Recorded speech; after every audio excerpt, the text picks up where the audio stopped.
आप देख रहे हैं समाचार एजेंसी ऑफ इंडिया में साई न्यूज।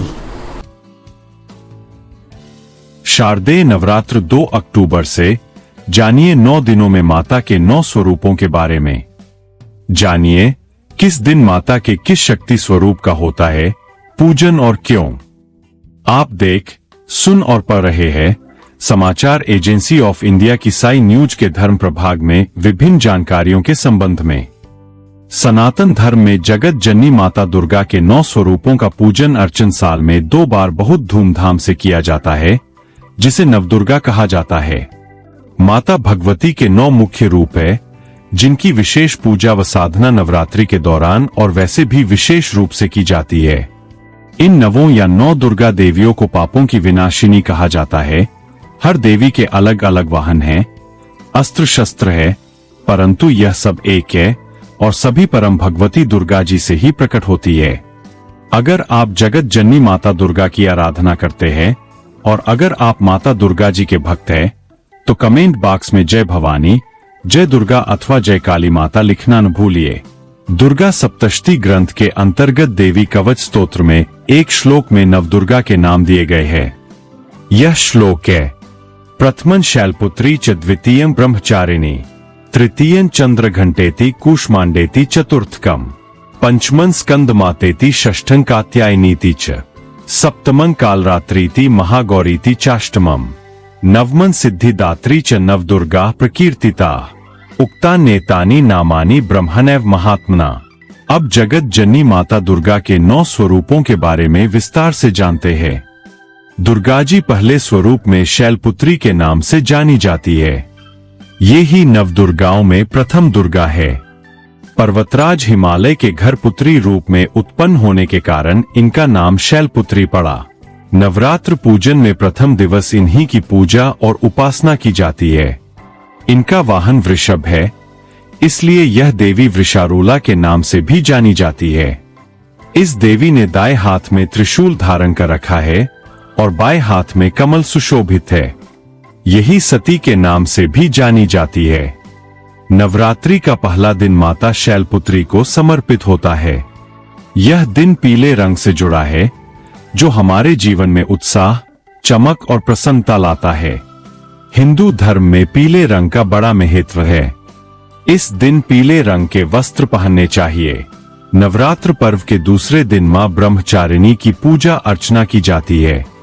साधक इस दिन अपने मन को मां के चरणों में लगाते हैं। ब्रह्म का अर्थ है तपस्या और चारिणी यानी आचरण करने वाली। इस प्रकार ब्रह्मचारिणी का अर्थ हुआ तप का आचरण करने वाली। भगवान शंकर को पति रूप में प्राप्त करने के लिए माता ने घोर तपस्या की थी।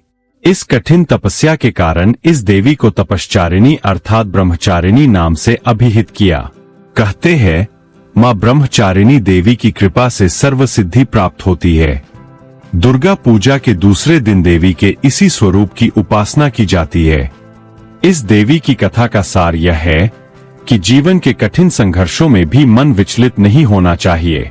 नवरात्रि का दूसरा दिन माता ब्रह्मचारिणी को समर्पित है।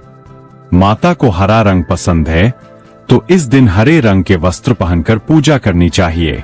यह रंग जीवन में विकास, सद्भाव और ऊर्जा लाता है। मां दुर्गा जी की तीसरी शक्ति का नाम चंद्र घंटा है।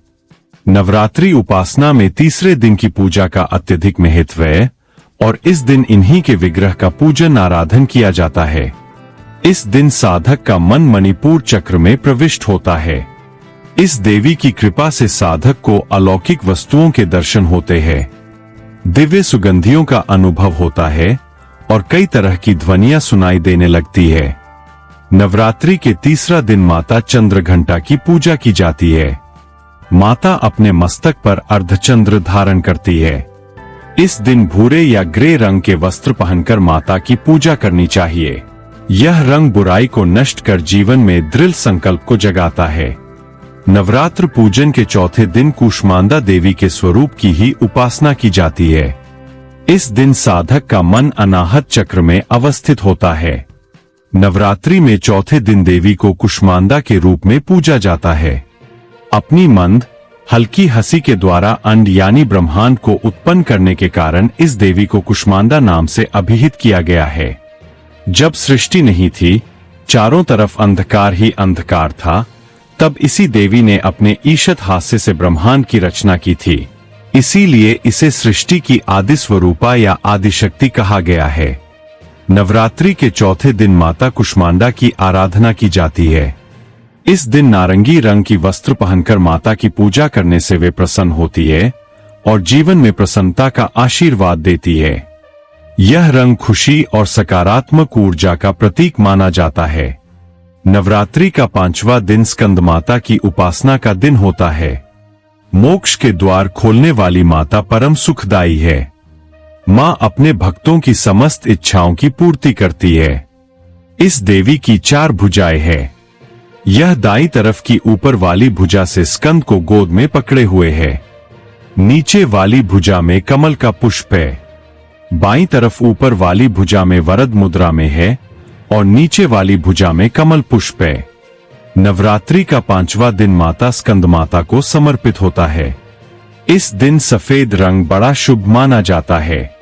ये रंग जीवन में शांति, पवित्रता, ध्यान और सकारात्मकता को फैलाता है।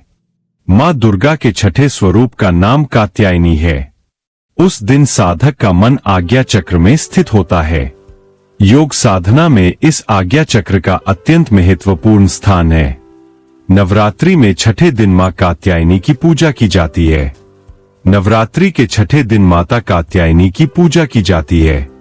यह देवी का सबसे शक्तिशाली स्वरूप होता है। इन्हें युद्ध की देवी के नाम से भी जाना जाता है। माता के इसी स्वरूप ने महिषासुर का वध भी किया था। इस दिन लाल रंग पहनकर माता की पूजा करनी चाहिए। यह रंग उत्साह और उमंग का प्रतीक माना जाता है। मां दुर्गा जी की 7वीं शक्ति कालरात्रि के नाम से जानी जाती है। दुर्गा पूजा के 7वें दिन मां कालरात्रि की उपासना का विधान है। इस दिन साधक का मन सहस्रार चक्र में स्थित रहता है।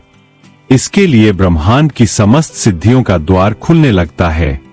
कहा जाता है कि कालरात्रि की उपासना करने से ब्रह्मांड की सारी सिद्धियों के दरवाजे खुलने लगते हैं और तमाम असुरी शक्तियां उनके नाम के उच्चारण से ही भयभीत होकर दूर भागने लगती है। नवरात्रि के 7वें दिन माता कालरात्रि की पूजा की जाती है। इनके नाम का मतलब है काल की मृत्यु। इस स्वरूप को राक्षसों का नाश करने वाला माना जाता है।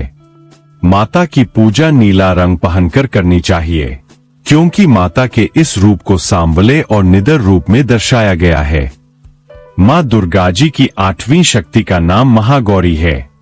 दुर्गा पूजा के 8वें दिन महागौरी की उपासना का विधान है। नवरात्रि में 8वें दिन महागौरी शक्ति की पूजा की जाती है। नाम से प्रकट है कि इनका रूप पूर्णतः गौर वर्ण है। इनकी उपमा शंख, चंद्र और कुंद के फूल से दी गई है। अष्टवर्षा भवेद गौरी यानी इनकी आयु 8 वर्ष की मानी गई है। इनके सभी आभूषण और वस्त्र श्वेत है, इसीलिए उन्हें श्वेतांबरधरा कहा गया है। इनकी 4 भुजाएं हैं और वाहन वृषभ है, इसीलिए वृषारूला भी कहा गया है इनको। इनके ऊपर वाला दाहिना हाथ अभय मुद्रा है तथा नीचे वाला हाथ त्रिशूल धारण किया हुआ है। ऊपर वाले बाएं हाथ में डमरू धारण कर रखा है और नीचे वाले हाथ में वर मुद्रा है। इनकी पूरी मुद्रा बहुत शांत है। नवरात्रि के 8वें दिन माता महागौरी की पूजा की जाती है। इस दिन गुलाबी वस्त्र पहनकर माता की पूजा करनी चाहिए। जो व्यक्ति देवी के इस स्वरूप की पूजा करता है, उसे जीवन के सभी कष्टों से मुक्ति मिल जाती है। यह रंग आशा, आत्मशोधन और सामाजिक उत्थान का प्रतीक माना जाता है। मां दुर्गा की 9वीं शक्ति का नाम सिद्धिदात्री है। ये सभी प्रकार की सिद्धियों को देने वाली है। नवरात्र के 9वें दिन इनकी उपासना की जाती है। मान्यता है कि इस दिन शास्त्रीय विधि विधान और पूर्ण निष्ठा के साथ साधना करने वाले साधक को सभी सिद्धियों की प्राप्ति हो जाती है। इस देवी के दाहिनी तरफ नीचे वाले हाथ में चक्र, ऊपर वाले हाथ में गदा तथा बाईं तरफ के नीचे वाले हाथ में शंख और ऊपर वाले हाथ में कमल का पुष्प है। इनका वाहन सिंह है और यह कमल पुष्प पर भी आसीन होती है। नवरात्र में यह अंतिम देवी है। हिमाचल के नंदा पर्वत पर इनका प्रसिद्ध तीर्थ है। नवरात्रि के आखिरी दिन सिद्धिदात्री की पूजा की जाती है। इस दिन बैंगनी रंग के वस्त्र पहनकर माता की पूजा करनी चाहिए। माता सिद्धिदात्री शक्ति प्रदान करने वाली देवी मानी जाती है। यह रंग महत्वाकांक्षाओं का प्रतीक माना जाता है। अगर आप जगत जननी माता दुर्गा की आराधना करते हैं और अगर आप माता दुर्गा जी के भक्त हैं, तो कमेंट बॉक्स में जय भवानी, जय दुर्गा अथवा जय काली माता लिखना न भूलिए। यहाँ बताए गए उपाय, लाभ, सलाह और कथन आदि सिर्फ मान्यता और जानकारियों पर आधारित है। यहाँ यह बताना जरूरी है कि किसी भी मान्यता या जानकारी की समाचार एजेंसी ऑफ इंडिया के द्वारा पुष्टि नहीं की जाती है। यहाँ दी गई जानकारी में निहित जानकारी विभिन्न माध्यमों, ज्योतिषियों, पंचांग, प्रवचनों, मान्यताओं, धर्म ग्रंथों, दंतकथाओं, किंवदंतियों आदि से संग्रहित की गई है। आपसे अनुरोध है कि इस वीडियो या आलेख को अंतिम सत्य अथवा दावा न माने एवं अपने विवेक का उपयोग करें। समाचार एजेंसी ऑफ इंडिया पूरी तरह से अंधविश्वास के खिलाफ है। किसी भी जानकारी या मान्यता को अमल में लाने से पहले संबंधित विशेषज्ञ से सलाह लें। अगर आपको समाचार एजेंसी ऑफ इंडिया में खबरें आदि पसंद आ रही हो तो आप इसे लाइक, शेयर व सब्सक्राइब अवश्य करें। हम नई जानकारी लेकर फिर हाजिर होंगे, तब तक के लिए इजाजत दीजिए। जय हिंद।